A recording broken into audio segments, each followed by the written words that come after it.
Hello and welcome to NSO at Home Live, a concert series created by the musicians of the National Symphony Orchestra. My name is Marissa Regni. I'm principal second violin of the National Symphony. I'll be your host tonight and every Sunday night as we bring live music into your homes and hopefully into your hearts.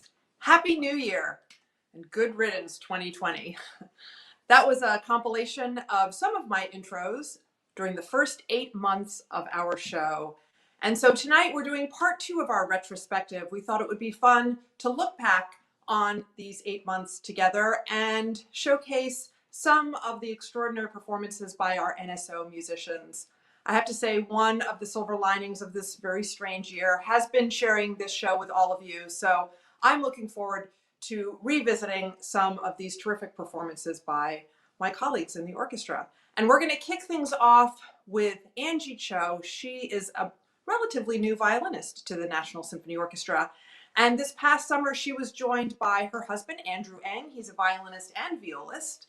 So we're going to remember right now a performance that they did of the Martinu madrigals for violin and viola. This is the first movement. Let's revisit this terrific performance from Angie and Andrew.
Our sixth show was one of our most popular shows to date. We had almost 140,000 views on Facebook, which was really exciting for us. And on that show, we had NSO principal bassoonist Sue Heineman. She's so charming. It was so much fun. She told us a little bit about what it's like to make reeds and her adventures with adopting cats during COVID-19.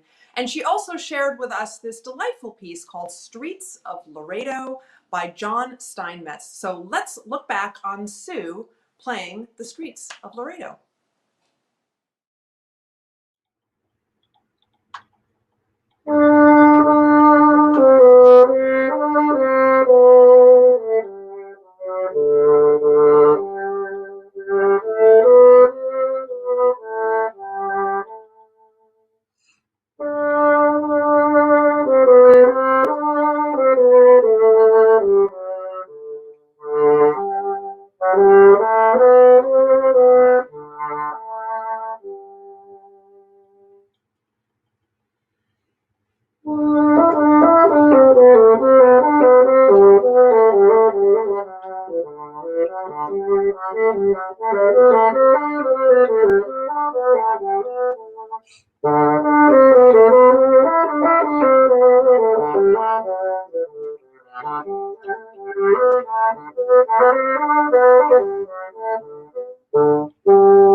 like to encourage all of you to follow us on our social media. We've been posting things even over the holidays. You can check us out on Facebook, Instagram, and YouTube. On Facebook, we are NSO Musicians. On YouTube, we are NSO Musicians. And on Instagram, we are NSO_musicians. So please look at what we've been doing, subscribe to us, like us, check us out. So one of the things I've loved about this series is you've gotten a glimpse into our lives and into our homes. And this past summer, on one of the hottest days in DC, NSO principal horn player Abel Pereira took us not only into his home, but into his backyard. He was joined by some guest musicians, Regina Madrid, Jerome Gordon, Andrew Eng, and Daniel Cho, and they performed the Mozart Quintet. We're going to revisit the first movement of that, and you're going to notice not only was Abel joined by these guest string players, but they were also all joined by the birds and the cicadas on this warm, sticky DC night. Let's listen to the first movement of the Mozart Horn Quintet.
If you've been enjoying these shows this long 8 months, or perhaps you're joining us for the first time this evening, maybe you'll consider a donation to the National Symphony Orchestra. If you'd like to do so, it's very easy. You simply go to kennedy-center.org/support-NSO, and any donations you give are 100% tax deductible. It would mean the world to us. So perhaps that's something you'll consider doing this evening. So this past October, we were joined by NSO assistant principal timpanist and percussionist, Scott Christian. He is so amazing. I always love hearing him play, and he always brings to us really unique, different music. And this evening in October was no different. He brought to us a piece by Molly Joyce. She's an American composer based in New York City, and she wrote a piece called Purity that is for prepared vibraphone and cymbal. Now, when we say an instrument is prepared, it means that it's been altered in some way to change the sound. And in this case, Molly Joyce asks for the use of aluminum foil on certain bars on the vibraphone, and that changes the sound of those bars. They sound very different than the rest of the instrument. Hey, who knew that Reynolds wrap could be used for more than just the kitchen? You can use it on the vibraphone too. So let's check out now Scott Christian's sizzling performance of Purity.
One of my favorite things that we have done this season is feature young artists, these youth fellowship students, on this program. So the youth fellowship program is something the National Symphony Orchestra does. It's for high school students. It's very competitive.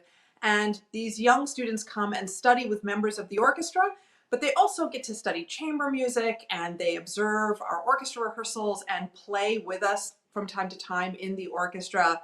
It's just been such a joy to get to know and get to hear these young, vibrant teenagers. They've been so inspiring. And amazingly enough, this is the 41st season of that program with the National Symphony Orchestra. So to celebrate 41 years of youth fellowship greatness, we had a cello quartet on, led by NSO cellist Rachel Young. The great thing about this is Rachel Young was, a long time ago, a member of our youth fellowship program.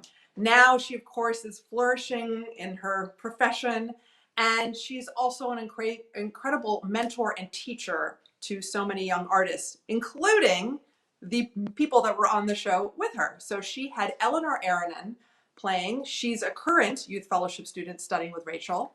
We had Lourdes de la Peña on. She's an alumna of our program. She's currently a student at the Oberlin School. And we had Char Prescott playing. She is an alumna of the program, studied with Rachel, and she's currently the principal cellist of the U.S. Marine Chamber Orchestra. Such a great group of women, and here they are performing Julius Klengel's Theme with Variations. Let's celebrate 41 years of youth fellowship.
Hey, we will be back next week with another terrific NSO at Home live show next Sunday at 7 p.m. Eastern, so please join us then. We will be featuring NSO violinists Ali Osborne and Ben Scott, and they will be joined by guest pianist Anna Kanina. Also, we have a youth fellowship student, actually an alum of the program. His name is Graham Lovely, and he plays the horn. So we'll be catching up with him and seeing what he has been up to since he graduated high school and our youth fellowship program. So please join us next Sunday at 7 p.m. We're going to close things out tonight with a rousing performance that just made me feel so great back in 2020. We were featuring this evening Heather Ledoux Green. She's an NSO violinist. And actually on this particular show, we featured her entire family. She was joined by her husband, Adam, and their two children, Miles and Tessa. They're all terrific musicians. And so we're going to close out this evening with a duo that Heather did with her daughter, Tessa. This is so much fun. You're going to love it. This is a performance of the great American fiddler, Mark O'Connor's FC's Jig. He's a great violinist. He's also a great writer. And you're going to see this has got all kinds of bells and whistles and great fiddling. And couldn't have imagined a better performance than the one Heather and Tessa played on our show. So let's revisit Heather and Tessa playing FC's Jig.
as it was back in 2020. I love it. So much fun. What a great way to start the new year.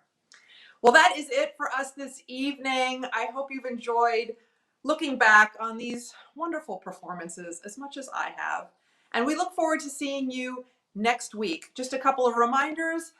If you'd like to donate, you can go to kennedy-center.org/support NSO if you'd like to give any money to the National Symphony Orchestra. And of course, please come back next week, Sunday at 7 p.m. to hear violinists Ali Osborne and Ben Scott, joined by guest pianist Anna Kanina, and our Youth Fellowship alum Graham Lovely on the French horn. So please come back and hear some great music by the wonderful musicians of the National Symphony Orchestra. Thanks so much to our producers, Bob Reardon, Jamie Roberts, and Dave Murray for all they do on this show. Thanks so much to Thomas Baker for his beautiful artwork. Thanks to Sophie Edwards for all of the tech needs on my end. And thanks to all of you for tuning in all this time and rallying behind us during these difficult times. We wish you, of course, all the best for 2021, and we look forward to seeing you next week. In the meantime, please stay safe and stay healthy.